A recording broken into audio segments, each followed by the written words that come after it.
바울이 예루살렘 성에서 성전 근처에서 유대인들에게 잡히고 또 공회에서 신문을 받고 그 가운데 가장 먼저 대제사장 자신이 그들이 주장하는 바 율법을 따르지 아니하고 그것을 범하고 대적하는 자인 것을 보게 되고 또 그들 가운데 바리새인과 또 사두개인들이 서로 나누어져서 그들 가운데 충돌하는 이런 일들을 경험하고 지금 천부장의 보호 가운데 있다는 것까지 우리가 함께 말씀을 나누었습니다.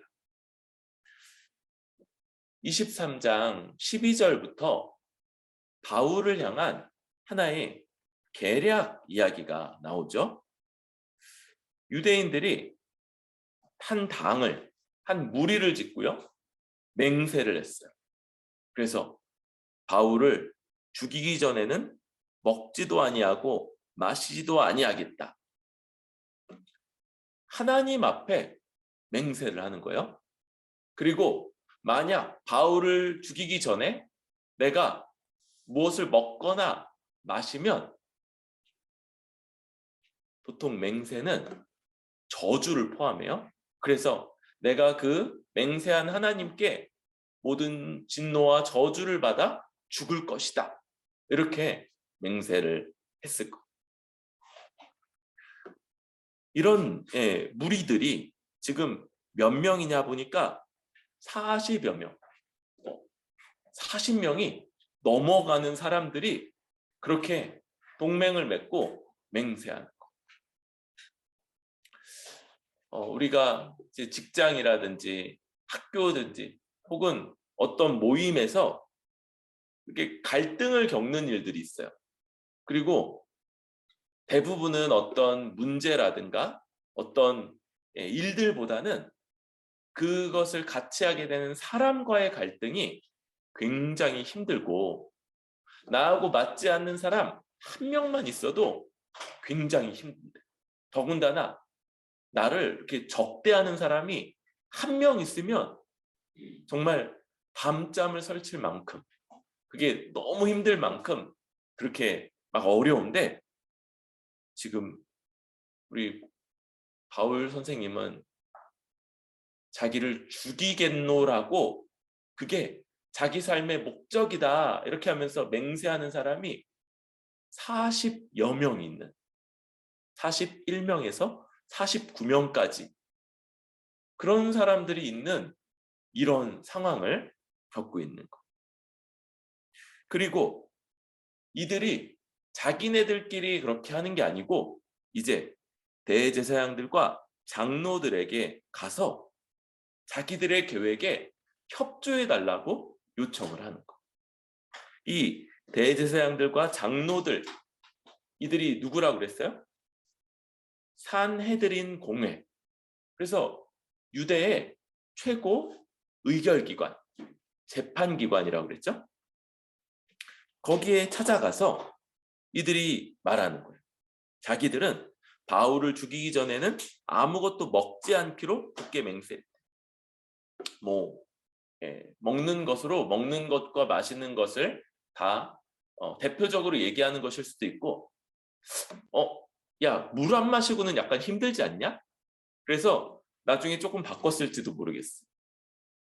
어쨌든 이 가가지고는 우리가 먹지 않기로 굳게 맹세했습니다. 이렇게 말해요. 그러니까 이제 요청하죠. 이제 그의 사실을 더 자세히 물어보는 척 하면서 공회와 함께 천부장에게 청하여 바울을 너희에게로 내려오게 하라. 지금 바울이 성전의 소요 사태를 막기 위해서 항상 주둔하고 있는 로마 병사들의 요새, 안토니오 요새 안에 지금 안전하게 보호받고 있잖아요. 그러니까 거기 안에 들어가 가지고는 바울을 해할 수가 없으니까 전략을 짜는 거죠. 다시 공회를 열고 바울을 재판해서 그 상황을 더 자세하게 묻겠다 그러면서 그를 내려오기만 해달라. 그러면 그 다음은 우리가 맡겠습니다. 그러면서 중간에 그 천부장에게 청해서 바울을 내려올 때 그가 가까이 오기 전에 죽이기로 준비하였노라. 이렇게 작전을 짜는 거예요. 그리고 지금 정확하게 사내들인 공의의 결정이 나와 있진 않은데 만약에 반대했으면 이 사람들을 뭐 고발하든가 했겠죠? 그런데 사내들인 공의회가 이 계획을 받아들인 것 같아요. 그래서 이 계획이 이제 실행되고 이 안토니오 요새에서 바울이 나오는 순간에 그 짧은 거리 안에 바울을 덮칠 사람들이 지금 40여 명이 준비되고 있으니까 바울의 생명이 이제 풍전등화, 바람 앞에 촛불과 같은 그런 상황인 거죠. 그런데 16절에 바울의 생질이 바울의 조카예요. 바울의 결혼한 누나의 아들일 거라고 생각해요. 결혼한 누나가 바울에게 있고 예루살렘에 사는 그 조카가 우연히 그 소식을 들은 거예요. 그리고 이걸 바울에게 가서 알려주는 거죠. 그러자 바울이 어떻게 해야 될지를 알리죠. 그래서 백부장을 청해서, 그죠? 백부장 밑에는 뭐가 있을 것 같아요? 10부장이 있겠죠. 10부장. 이 10명, 우리식으로는 소대장 같은 거죠. 10명을 거느리는 사람. 그 위에 백부장, 그 위에 천부장. 천부장급은 이 굉장히 이제 높은 급이죠. 그런데 그 중간 이제 백부장을 불러서 이 청년을 천부장에 인도하라. 그가 무슨 할 말이 있다. 그럴 때 그가 이제 그 요청대로 천부장에게 가서 말하는 거죠. 죄수 바울이 나를 불러 이 청년이 당신께 할 말이 있다 하여 데리고 가기를 청하더이다. 바울에게 죄수 바울 이런 일이 붙어 있어요. 바울이 지금 아직 그 죄가 분명하게 드러나 있지 않고 로마 시민이어서 매를 맞거나 이러지 않도록 보호받고 있는 중이긴 하지만 또한 지금 잡혀 있는 자고 고발을 당하고 있는 상태이기 때문에 죄수라는 이런 이름이 붙어 있죠. 그래서 그렇게 요청을 하니까 천부장이 계속 궁금해하죠. 도대체 이 사람이 누구길래 저 유대인들이 저렇게 죽이려고 하나. 그러면서 계속 관심을 갖고 있는 상황이니까 지금 바울에 대해서 뭐라고 그러는가 듣고자 해서 그 청년을 이제 데리고 들어가요. 그러자 이 유대인들의 공모에 대해서 말할 수 있는 그런 기회를 얻은 거죠. 그래서 유대인들이 죽이려고 공모하고 있고 내일 사내들인 공회를 열어서 바울을 거기서 신문하겠다는 핑계로 바울을 부를 텐데 그거 죽이고자 하는 시도니까 거기에 응하지 말아달라고 이렇게 요청을 하는 거예요. 그죠? 천부장이 그걸 이제 받아들이기도 하고 받아들이지 않을 그런 권한도 있었던 것 같아요. 그러니까 천부장이 이 청년을 이제 내보내고 이 말 내게 한 것 아무에게도 말하지 말라? 그렇게 하고 내보내. 그리고 곧바로 누구를 부르냐면 백부장 2명을 부르는 거예요. 그리고 계획을 세우는데 밤 제3시. 그러니까 깜깜한 한밤중에 바울을 가이사랴까지 호송하겠다. 지금 예루살렘은 가나안 땅의 비교적 남쪽에 있죠. 가이사랴는 이 갈릴리 지역 북쪽의 중심지였어요. 그리고 예수님이 그 가이사랴에 예수님의 가족들이 살고 있기도 한 그런 북쪽의 중심지죠. 그리고 거기에 지금 보니까 총독이 그쪽에 이제 거처하고 있는 거예요. 그래서 거기까지 호송하겠다는 계획을 갖고 있는 거예요. 그러면서 준비시키는 인원이 보병 200명, 기병 70명, 창병 200명. 여러분, 이 규모가 지금 40 몇 명이 바울 죽이려고 그러는데 지금 보호하고자 470명. 더군다나 거기에는 종류별로 있는 거죠. 보병에, 창병에, 더군다나 말을 타는 기병들까지 70명. 그러면 어디 뭐 소규모 전투, 전쟁을 벌일 법한 이런 인원을 불러 모아가지고 지금 준비시키고, 그리고 바울을 태워 보낼 수 있는 짐승까지. 그래서 뭐 말이라든지 나귀라든지 이런 것들을 준비해서 바울을 태우고 거기까지 보내도록 하는 거죠. 그리고 편지를 써요. 여기서 비로소 이 천부장, 바울에 대해서 굉장히 궁금해하고 또 바울을 보호하기까지 하는 이 천부장의 이름이 처음 등장하는데 26절. 약간 이름이 멋진 것 같아요. 글라우디오 루시아. 글라우디오 루시아라는 사람이었던 거. 그가 이제 총독 벨릭스 각하에게, 그러니까 천부장일지라도 이 벨릭스 총독보다는 밑에 있는 거죠. 예, 벨릭스를 각하라고 부르는 거 보니까 각하에게 문안하나이다. 그래서 아주 편지의 기본 양식이 그대로 나오죠. 시작할 때 누가 보내는지, 누구에게 보내는지, 그리고 문안 인사. 그러면서 내용이 나오는데, 이 사람이 유대인들에게 잡혀 죽게 된 것을 내가 로마 사람인 줄 알고 군대를 거느리고 가서 구원하여다가.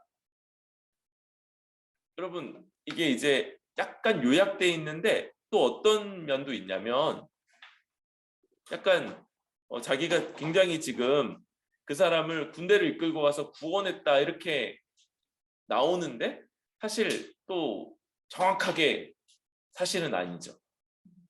유대인들이 거의 때려서 죽이려고 그랬던 그 상황에서 소요 사태를 막기 위해서 군대를 거느리고 나갔었고, 그랬다가 우연히 구하게 돼서 매질하려고 그랬다가 바울이 로마 사람이라는 거 얘기해서 지금 안 때리고 보호해 두고 있었고, 또 유대인들이 그 무슨 일로 그를 고발하는지 알고자요 그들의 공회로 데리고 내려갔더니 29절 중요하죠. 고발하는 것이 그들의 율법 문제에 관한 것뿐이요 한 가지도 죽이거나 결박할 사유가 없음을 발견하였나이다.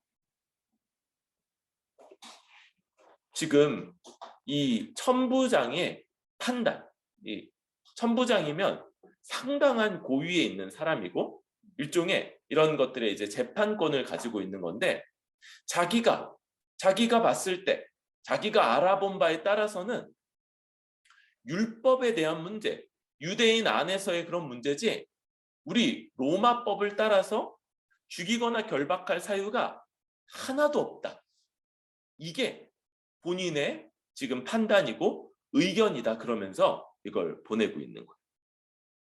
그러나 이 사람을 해하려는 관계가 있다고 누가 내게 알려주기로 당신께 보내며 또 고발하는 사람들도 당신 앞에서 그에 대해 말하라 했나이다. 그러면서 이제 이 사안을 총독에게 이제 이관하고 거기에 대한 자기의 의견서를 이렇게 편지로써 보내는 모습이 나타납니다. 그래서 31절에 보병이 명받은 대로 바울을 데리고 안디바드라에 이르고 또 이튿날 기병까지 해서 바울을 호송하기 위해서 그 영내 가이사랴 안으로 들어가죠. 그리고 편지를 총독에게 드리고 바울을 그 앞에 세워요. 그러면서 로마 사람이라고 그러니까 어느 영지 출신이냐. 그래서 바울이 길리기아 사람입니다. 이렇게 말하죠. 이미 바울이 얘기했죠. 길리기아가 굉장한 중심지고 뭐 헬라 문화 뭐 이런 것들의 중심지였기 때문에 딱 길리기아 사람입니다. 이렇게 딱 얘기하고, 그리고 이제 고발하는 사람들이 오면 그때 내 말을 듣겠다. 이제 다시 재판을 열겠다. 그러면서 헤롯 궁에서 그를 이제 보호하고 또 한편으론 이제 감금하면서 이야기가 맞춰지게 됩니다.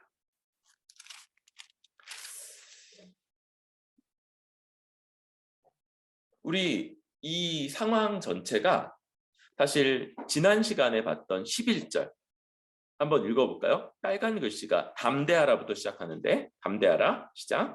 담대하라, 내가 예루살렘에서 나의 일을 증언한 것 같이 로마에서도 증언하여야 하리라.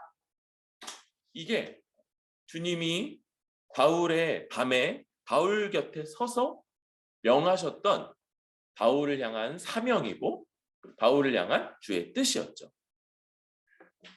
오늘 이렇게 우연히 벌어지는 일들처럼 보이는 일들, 그 속에 이런 뜻을 또 사명을 감당하게 하는 그런 주님의 인도하심이 있다고 볼 수 있어요. 그러면서 또 세 가지로 이 말씀을 또 정리해 보고자 합니다. 여러분, 지금 첫 번째 모습은 12절부터 14, 15절까지 해서 바울을 죽이지 않으면 먹지도 않고 마시지도 않겠다고 하나님 앞에서 맹세하고 있는 이 40여 명에 대한 것.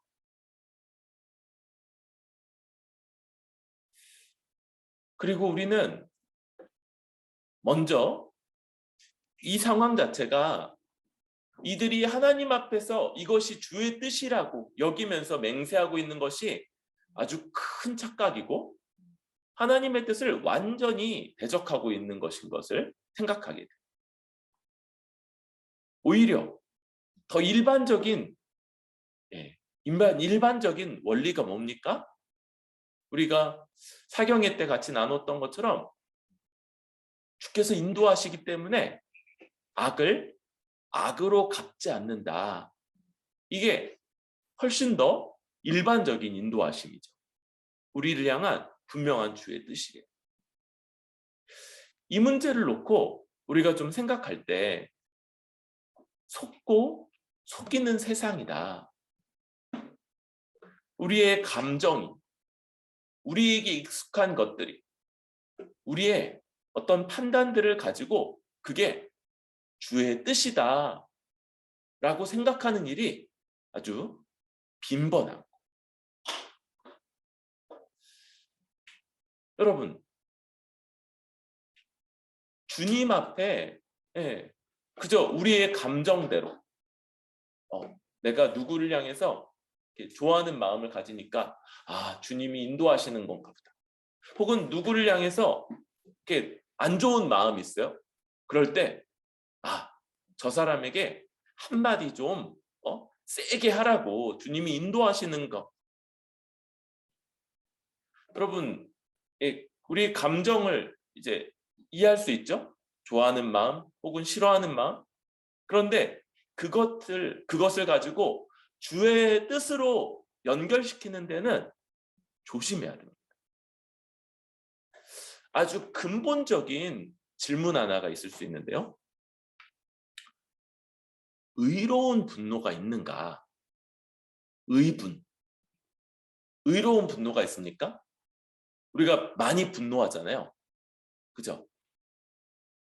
드러내놓고 표현하지 않을 때도 많이 있지만 여러 상황이나 또 그 사람과 나의 그 관계나 이런 것들을 생각하면서 드러내지 않을 때도 많이 있지만, 그러나 우리가 분노하는 일은 참 많이 벌어지는 것 같아요.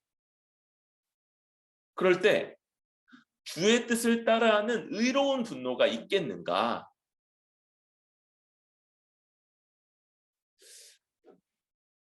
우리 먼저 안전한 기반은 성경이 말하는 바 사람이 분내는 것으로 하나님의 뜻을 이룰 수 없다.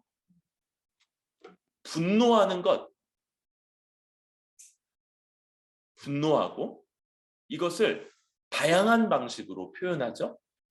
때로는 그게 상황이나 또 그 관계가 가능하다고 할 때 터뜨리는 방식으로도 표현하고, 때로는 은근히 뒤로 욕하는 방식, 때로는 그에게 그를 위하는 척, 그를 위하는 양, 그에게 하는 어떤 조언들, 이런 것들을 가지고 사실 우리의 마음의 분노를 표현하기도 하죠.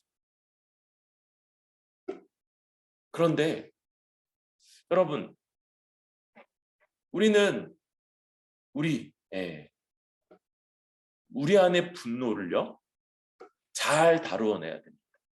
성경은 분노하게끔 되는 것까지는 어찌할 수 없다는 걸 어느 정도 인정을 해요. 그래서 분을 내어도 죄를 짓지 말라. 그래서 그 분노의 감정을 다루어내는 것, 이게 필요한 거고요. 그런데 죄는 어떤 겁니까? 그 분노의 감정을 가지고 그것으로 다른 사람들에게 터뜨린다든지, 뒤로 그를 헌담한다든지, 혹은 내 마음속에 출교, 그래서 그와의 관계를 은근히 멀게 떨어뜨린다든지, 혹은 그를 위하는 척 몇 가지 제안들이나 몇 가지 조언들을 하면서 그 안에 내 분노를 담아서 표현하는 것, 이런 방식들 모두가 다 죄를 범하는 일종이라. 말씀은 이어서 이렇게 말합니다. 해가 지도록 분을 품지 말고 마귀로 틈을 타지 못하게 하라. 이 분노에 대해서 잘 해결하고 이 분노를 그 사람에게 터뜨리는 방식이 아니라 주 앞에서 잘 해결해야 된다. 그리고 이 분노를 계속 간직하는 것이 마귀에게 틈을 주는 것이 되고, 그럴 때 그게 더 큰 죄로, 더 큰 넘어짐으로 이어질 수 있다. 이게 성경의 권면입니다. 조금 더 일반적으로 갈 때, 여러분, 지금 이 40여 명은 하나님을 굉장히 오해하고 있는 거예요. 여러분, 우리는요, 우리가 악을 갚는 것, 악을 갚아내는 것, 악에도 응분 대가를 주어야 되죠. 그것에 최종적인 책임을 갖지 않는 것을 기억해야 됩니다. 그래서 주님은 사도신경에서 이렇게 명하시는 거예요. 악을 악으로 갚지 말라. 악한 자를 대적하지 말라. 왜요? 선, 악 이런 게 아무 문제가 없었어요? 악을 보응하는 것, 그게 필요 없었어요? 아니요. 그게 누구 손에 있다는 겁니까?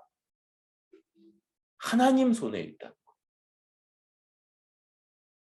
악을 악으로 갚는 것, 이것은 철저하게 하나님 안에, 손 안에 있는 것이기 때문에 우리가 스스로 심판자가 되고자 하는 것, 이건 도를 넘어서는 거고요.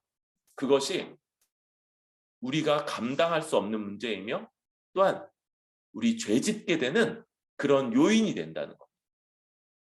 그래서 우리는 악의 문제들의 최종적인 심판자요, 최종적인 보응하시는 분이 우리 하나님이시라는 걸 알고 믿고 또 그 기초 안에서 일해야 돼요. 이것과 관련해서 우리는 다시 한번 우리 주 예수님의 십자가를 기억해야 돼요. 여러분, 로마서 3장 25, 26절에 이렇게 말하죠. 이 십자가가 서기 전까지 하나님이 그냥 관대하기만 보였어요. 왜요?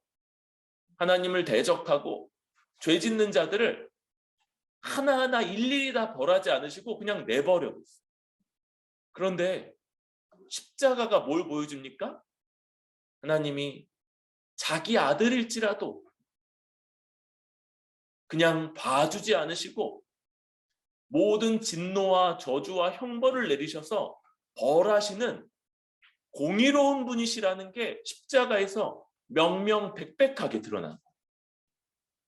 십자가를 아는 자가, 십자가를 믿는 자가 하나님이 악에 대해서 얼마나 철저하게 보응하시는지, 응징하시는지를 분명하게 보고 있는 자고, 아는 자고, 믿는 자인 것이죠. 이런 십자가를 할 때 우리는 하나님이 보응하시는구나, 하나님이 얼마나 철저하게 응징하시는지 이걸 분명하게 알고요. 또 그런 것을 의지하여서 살아갈 수 있는 거죠. 그리고 이것이 악인에게 악으로 되갚지 않는, 악을 그대로 악한 것으로 우리가 보응하려고 하지 않을 수 있는 그런 근거가 돼요. 우리의 분노에 대해서, 우리 안의 분노에 대해서 하나님이 우리를 자기 아들을 벌하시면서까지 오래 참으셨다는 것을 알기, 또 이 모든 문제들의 궁극적인 해결자, 또 심판자 하나님이시라는 걸 알기 때문에 우리는 우리 스스로 그 자리에 서지 않는 것, 그런 지혜를 얻게 되는 것이죠. 여러분, 우리는 악을 악으로 갚지 않는 자들입니다. 오히려 하나님은 선을 선대하고 그를 위해서 기도하라고까지 말씀해 주시는 거예요. 악의 문제에 대해서 하나님께 맡기는 지혜를 얻을 수 있는 우리 뿌리 깊은 교회 될 수 있기를 바랍니다. 두 번째로 우리가 보고자 하는 건 하나님의 보호예요. 하나님의 보호. 여러분, 하나님은 우리 신자들을 보호하십니다. 그런데 지금 말씀을 보면요, 이 말씀에서 그 청년이 바울의 의견인지 혹은 이 청년의 의견인지 그가 의도하는 바가 있었어요. 그렇죠? 어떻게 하면 바울을 보호하는 길이 될 거냐? 저들이 당신에게 바울을 공회에서 심판하게 내주십시오라고 말해도 그거 듣지 말아달라. 이게 청년의 계획이었어요. 청년의 발언, 요청. 그런데 지금 벌어지는 일은 뭡니까?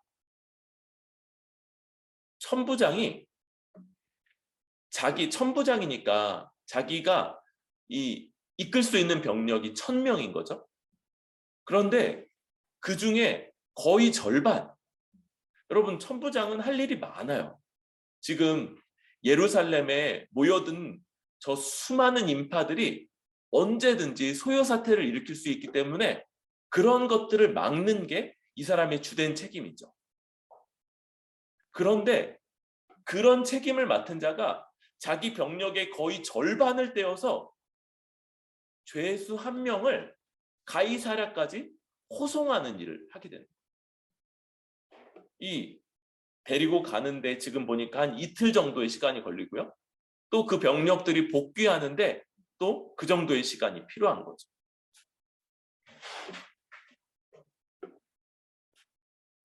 청년이 의도했던 것, 어쩌면 바울이 생각했던 것보다 천부장이 행하고 있는 일이 훨씬 더 바울을 철저하게 보호하고요.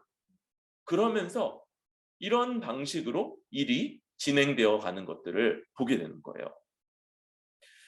우리는 여기서 우리가 계획하는 것, 우리가 생각하는 것보다 하나님의 보호가 훨씬 더 철저하고 우리 생각을 뛰어넘는다는 것을 보게 되는 거예요. 하나님이 우리의 생각을 뛰어넘어서 보호하시는데, 여러분, 우리가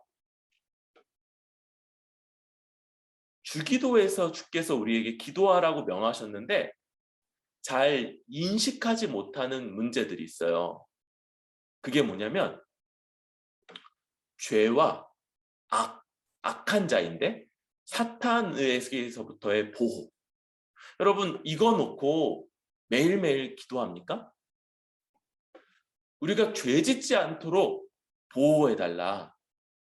우리가 악한 자의 관계에 빠지고 악한 자의 유혹에 넘어가서 그래서 거기에 빠지지 않도록 보호해달라는 이 기도.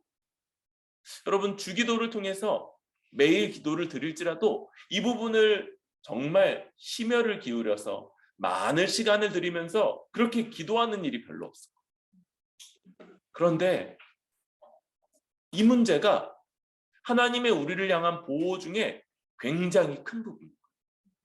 하나님이 그냥 내버려 두시지 않는 거예요. 여러분, 이 세상이 얼마나 이렇게 흉악한 세상인지 우리가 너무 많이 소식을 들어 알고 있지 않습니까? 그런데 세상을 그냥 하나님이 내버려 두셨다면 훨씬 더 심한 일들, 악한 일들로 세상 이 사회가 아주 이전에 붕괴해 버렸어요.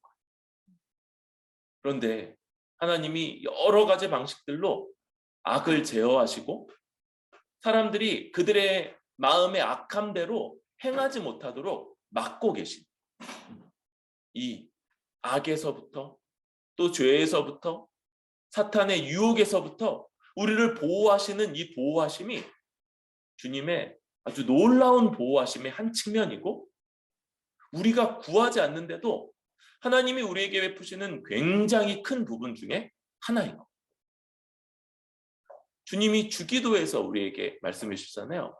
우리가 이 부분 죄 짓는 문제에서 그리고 다른 사람들과의 죄 문제에서 우리를 보호하고 또 죄를 용서하도록 구하는 기도. 그리고 악에서 우리를 건져달라는 이 기도. 이것이 주님이 우리에게 명하신 아주 중요한 부분인 것을 기억하면서 우리가 주께 구하고 또 주님이 보호하시고 있다는 걸 잘 기억해야 돼요. 그런데 주님의 보호와 돌보심이 우리의 예상을 뛰어넘는다는 것 때문에 여기에는 갈등이 하나 생깁니다. 내가 원하는 것, 지금 내가 이렇게 보호해 주셨으면 하는 기대와 주님이 의도하시고 주님이 가지고 계시는 뜻이 다를 때가 생기는 거예요. 다를 때가.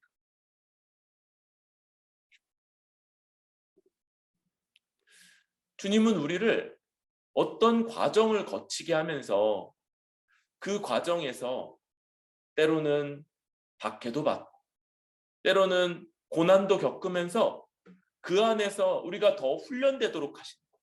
그래서 그것을 다 제거하면서까지 우리를 보호하진 않으세요. 그런데 우리는 뭘 원해요? 내 삶에 아무런 문제도 없고 나를 비방하거나 나를 대적하는 사람이 한 명도 없고 모든 사람이 다 나에게 호의적이고 내 앞길은 뭐든지 다 그냥 술술술 풀려서 그렇게 걸어갈 수 있게. 여러분, 그런 삶이 우리에게 주어지는 유익이 있죠.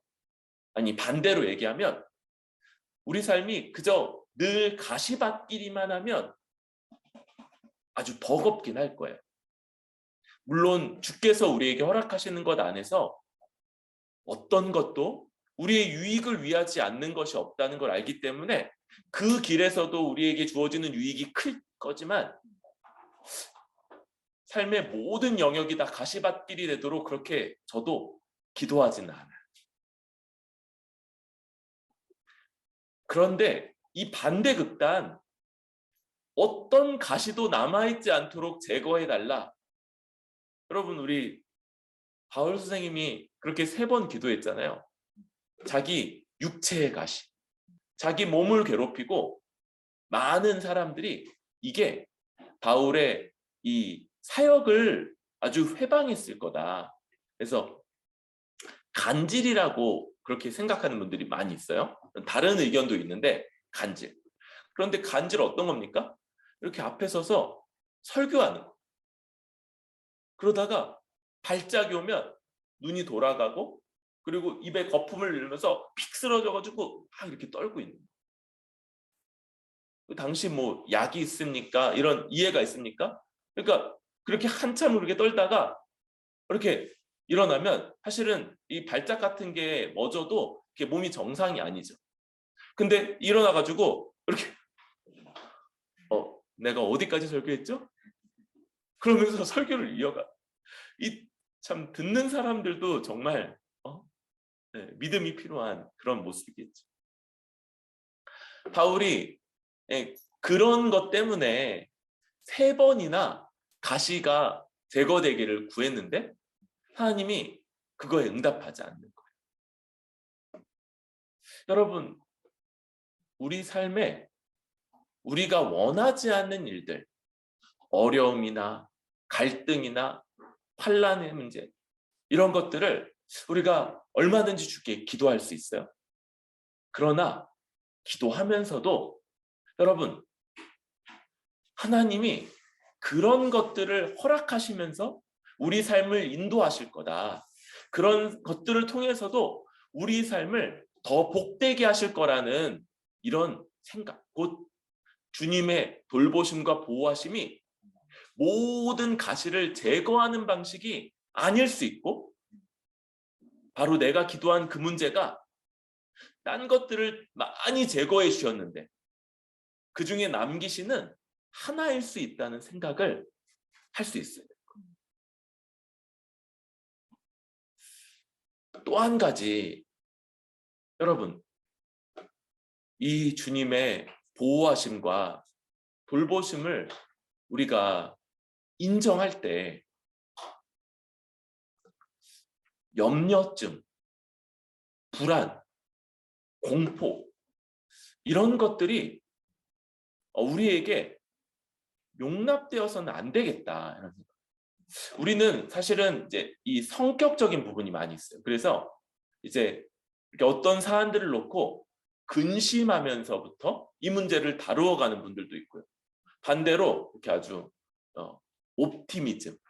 그래서 잘 될 거야. 아니 뭐 그렇게 생각하다가 이제 벌어지는 문제들을 해결해 가는 그런 성격도 있어요. 그런데 여러분, 염려하고 걱정하고 근심하는 문제, 이런 성격일지라도 이런 것들이 자기 삶을 완전히 다 좌우하지 않도록 그렇게 내버려 두면 안 되는 거죠. 그런 문제들이 생각이 들 수 있죠. 생각하는 것, 또 그런 걱정이 드는 것까지 우리가 다 죄라고 할 수는 없을 거고. 그러나 그게 자기 삶을 다 좌우하고, 그래서 나의 삶의 어떤 선택들, 어떤 결정들이 다 걱정과 근심과 염려에서부터 기인한다면 이건 그것들에게 자기를 내어주는 일이 되는 거예요. 염려에 있어서도 선을 긋고 내가 앞으로 3분 동안만 염려하고 이 문제 생각 끊어야 되겠다 해가지고 저는 이제 이렇게 S전자 핸드폰을 써서 이렇게 그런 게 있어요. 그래서 뭐 하면 이제 3분 타이머 맞춰줘 이런 거 많이 쓰는데, 그렇게 해서 딱 타이머 울리면 그러면 이제 그 생각 탁 멈추는 거죠. 그리고 거기까지만 내가 염려하고 거기서 이제 주님께 맡기고, 그리고 그 문제는 의식적으로, 여러분 타이머 울렸다고 생각이 안 드나요? 아니에요. 이제 그때부터는 의식적인 싸움이 되는 거예요. 내 안에서 염려와 불안과 공포를 밀어내고 내가 거기에 지배되지 않고, 더 우리 주님이 얼마나 이런 것까지도 다 다스리시는 분이신가. 머리카락 하나도 하나님이 허락하지 않으시면 땅에 떨어지는 일이 없고, 공중에 나는 저 새들도 하나님이 먹이시고 들풀도 입히시는 분이다. 이런 하나님이 모든 것에서 세심하게 돌보시고 다스리는 분이심을 우리가 고백하고 인정하고 그래야 돼요. 이것에서 좀 더 나아간다면 여러분, 이 염려와 불안과 또 근심, 이것들을 이제 하나님 없는 사람들이 다루어가는 방식이 뭡니까? 네. 보험과 저축과 또 이런 문제. 여러분, 이런 노후 준비, 이런 것들이 필요 없진 않아요? 그런데 동시에 어떤 겁니까? 이게 내 삶에 굉장히 많은 부분을 차지하고 있다면, 그러면 거기에 우리는 내 삶의 방식으로, 내 소비의 방식으로 염려와 불안과 걱정이 내 삶을 지배하도록 지금 그렇게 형성시켜 놓고 있는 거예요. 내가 소득을 받았는데 50% 이상 보험금으로 다 나가요. 미래를 위한 준비 자금으로 다 나가요. 그리고 지금 뭐는 없냐면 다른 지체들을 돌볼 돈은 없어요. 주님 앞에 예배하면서 드릴 헌금은 없어요. 여러분, 이건 정상적이지 않습니다. 이것은 염려와 불안과 근심이 내 삶을 근본적으로 지배하게 만드는, 마음속에서는 3분 타이머 맞추고 내버려 둔다 할지라도 이게 나머지 모든 영역에서 드러나도록 해야 되는 거예요. 하나님이 우리를 보호하시고 책임지시고, 이 보호하심, 돌보심, 책임지심이 우리의 예상과 기대를 뛰어넘는다. 여러분, 여기에 따라 우리 삶의 모든 부분들을 다 맞춰갈 수 있는 우리들이 될 수 있기를 바랍니다. 마지막으로 한 가지를 더 나누려고 합니다. 여러분, 하나님이 우리를 인도하시는데 특별히 신자들 중에서, 특별히 보통 소위 신실하다고 하는 신자들 중에서 하나님의 인도를요, 이렇게만 여기는 분들이 있어요. 꿈속에 나타나서 주님이 직접 말씀으로 들려주신다든지, 일반적이지 않은 아주 특별한, 종종 바라기는 초월적인 방식으로 그렇게 일어나기를 바란다든지, 그런 분들이 좋아하는 말씀들이 딱 있어요. 뭐 예를 들면 기드온의 양털 시험, 이런 거 굉장히 좋아하죠. 뭔지 모르는 분들을 위해서 좀 설명하자면, 기드온이라는 아주 하나님이 이스라엘의 이 지도자로 뽑은 그런 사람인데도 아주 이 마음이 약하고 여린 그런 사람이었죠. 그래서 하나님의 뜻이 너무 분명한데 그거 마지막으로 확인하게 해달라고 그러면서 뭐예요? 한 번은 양털 뭉치만 젖고 땅이 말라 있으면 한 번 하겠다고 그랬고 한 번 더 하죠. 다음은 뭐예요? 이 양털 뭉치만 마르고 나머지 땅은 다 젖어 있으면 하나님 뜻으로 알겠습니다. 그리고 그거를. 근데 문제는 뭐예요? 기드온은 그런 사람이니까 그렇다 치는데, 그걸 자기 삶의 인생의 모범, 인생의 가장 큰 스승이 기드온이에요. 그래서 나도 그런 방식으로 하나님의 뜻을, 여러분, 이것보다 조금 더 일반적인 방식이 뭐냐면요, 자기 삶을요 그저 하나님의 이 인도하심 속에서 하나님이 나에게 말씀하시는 것들 내가 얼마든지 그대로 살아가겠다. 그리고 나머지 것들, 하나님이 특별하게 말씀하시지 않는 것들에 대해서는 아주 일반적인 방식으로 그것들을 살아가겠다, 이렇게 생각하는, 그 일반적인 방식은 뭐예요? 익숙한 방식이고 많은 사람들이 행하는 방식, 넓은 길의 방식, 곧 이 세상의 방식을 그대로 따라서 자기 삶을 채우는 거예요. 여러분, 얼마나 어리석습니까? 하나님이요, 이렇게 우리에게 머리를 주신 건 예쁜 핀꽂이라고 주신 게 아니고요. 뭐 모자 쓰라고 주신 것도 아니고 머리를 이렇게 올리라고 주신 것도 아니고 생각하라고 주신 거예요. 우리에게 지혜를 주셔서 그걸로 주의 뜻이 무엇인지를 잘 분별하라.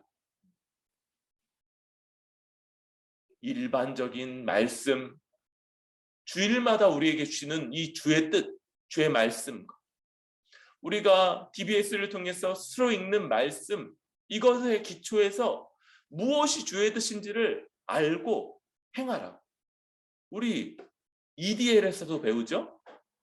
부모님께 순종하는데 부모님이 말씀하지 않은 영역에서는 어떻게 해요? 그건 말 안 했으니까 내 마음대로 하면 돼요. 이렇게 하면 된다고요? 아니요. 이미 말씀한 바들을 통해서 그 영역에서 무엇이 주님의, 부모님의 뜻인지를 더 확장해서 생각하는 지혜를 가짐으로써 거기서도 주의 뜻을 따라 살아갈 수 있다. 우리 어린이들도 배우고 있는 건데 주께 아주 특별한 방식, 초월적인 방식으로 나에게 말하지 않으면 나는 듣지 않겠습니다. 혹은 주님이 특별한 방식으로 그렇게 말하지 않으니까 그 부분은 세상 사람들이 사는 방식, 그런 방식 그대로 나도 살아가겠습니다. 둘 다 얼마나 어리석은 겁니까? 그런데 여러분, 특별히 신실하다고 하는 분들 중에도 이 전자의 방식이 아니고서는 하나님의 인도와 하나님의 우리를 돌보는 주의 뜻을 잘 분별하지 못하는 분들이 있어요. 아니, 지혜를 생각하고 또 주님이 주시는 이런 상식과 판단력과 이걸 통해서 주의 뜻이 무엇인지를 분별하는 법을 익혀가기보다 주님 말씀하시면 듣겠습니다. 우리 이제 그런 단체도 있죠. 그래서 선교지에 가면 이렇게 아침마다 이렇게 구하는데 오늘 어디 가서 뭘 하라, 어디 가서 뭐 하면 될지를 이렇게 주의 뜻. 아니 나가서 잘 거기 왔으니까 잘 돌아보고 거기 경험도 하고 기회가 되면 잘 계획을 잡아서 너무 무리가 되지 않도록 전도도 하고 그러면 되지. 오늘 어디로 갈까요? 누구를 만날까? 아니 오늘은 하루는 숨을 몇 번 쉴까요? 이런 것도 구하지. 오늘은 심장박동을 몇 번 할까요? 이런 것도 구하지. 왜? 여러분, 그게 신실한 게 아니고요. 오히려 통합적인 사고가 부족한 거예요. 하나님이 먼저 우리 삶의 중심에 자기 아들까지 십자가에 내주셨다는 이 십자가 복음이 있고 이것에 기초해서 이제 날마다 우리에게 베풀어지는 주의 말씀과 또 주일마다 우리에게 선포되는 교회적인 말씀이 우리에게 다 있는데 이것을 놓고 사실 이 정도만 있어도 대부분의 상황을 판단할 수 있는데 이 상황에서 주님 나에게 지금 말씀하시지 않으면 나는 그냥 세상 사람들이 사는 방식과 똑같이 살겠습니다. 정말 주님의 오래 참으심이 얼마나 큰지를 다시 한번 느낍니다. 여러분, 전자와 같은 이 특별한 인도하심이 없는 건 아니에요. 이걸 완전히 부인할 수 없어요. 특별히 우리 이렇게 처음 예배드리고 있는 진우 같은 경우에 이런 경험들이 하나님이 이런 것들을 그런 시기에 종종 주시긴 하곤 해요. 그래서 그런 일들이 있다면 감사하게 받으면 좋을 것 같아요. 그러나 여러분, 이것은요 아기들이 먹는 이유식 같은 거예요. 점점 더 어른이 먹는 밥과 반찬을 먹으면서 그것으로 영양분을 얻어서 더 자라가는 그런 게 아주 정상적인 거죠. 지금 막 어른이 됐는데 먹는 게 이유식뿐이면 그러면 영양도 부족할 뿐만 아니라 아주 이상한 거죠. 하나님이 우리에게 주시는 거친 밥, 거친 나물, 반찬 이런 것과 같은 그런 가르침과 또 삶의 상황들 속에서 하나님의 뜻을 이해하고 하나님이 그런 것들을 통해서 우리를 인도하신다는 것을 잘 분별할 수 있기를 바랍니다.